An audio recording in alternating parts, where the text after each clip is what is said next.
మనకి ఈరోజు Harihara Veeramallu movie release అయింది కదా. సో మరి దీని టాక్ కనుక ఒక్కసారి చూసుకుంటే మరి కొన్ని రికార్డులు కూడా బద్దలు కొట్టేసింది అని చెప్పేసి మనకి బయటకి న్యూస్ రావడం జరిగింది. అయితే మరి అంతకుముందు ఇదే ప్రీమియర్ షోలో చూసుకుంటే మరి అంతకుముందు పుష్ప 2 ఏదైతే కొన్ని రికార్డులు క్రియేట్ చేసిందో మరి ఆ రికార్డును కూడా బ్రేక్ చేసిందని చెప్పేసి మనకైతే బయటకు టాక్ రావడం జరిగిందనమాట. అయితే అది పక్కన పెడితే మరి ఈ మూవీ సంగతి కనుక చూసుకుంటే బ్లాక్ బస్టర్ హిట్ అని చెప్పేసి కూడా మనకి టాక్ వచ్చిందనమాట. అయితే ఇదంతా పక్కన పెడితే మరి దీని గురించి అంతకుముందు నారా లోకేష్ గారు ఎలా రియాక్ట్ అయ్యారో, అదేవిధంగా అంబటి రాంబాబు గారు ఎలా రియాక్ట్ అయ్యారో, సో ఇప్పుడు మరి చంద్రబాబు నాయుడు గారు కూడా మరి ట్వీట్ చేయడం జరిగింది.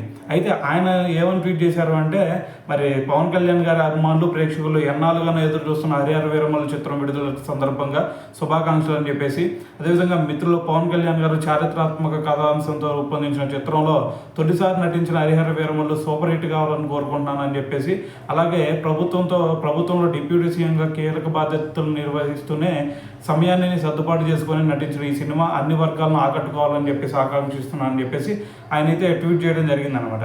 అయితే దానికి మరి పవన్ కళ్యాణ్ గారు కూడా రియాక్ట్ అవ్వడం జరిగిందనమాట. అయితే ఇక్కడ పవన్ కళ్యాణ్ గారు ఏమన్నారంటే గత 10 సంవత్సరాల నుంచి మా మధ్య మంచి సంబంధం ఉంది. సో అయితే ఎప్పుడు కూడా మా మధ్య మూవీ గురించి ప్రస్తావన ఎప్పుడు కూడా రాలేదు.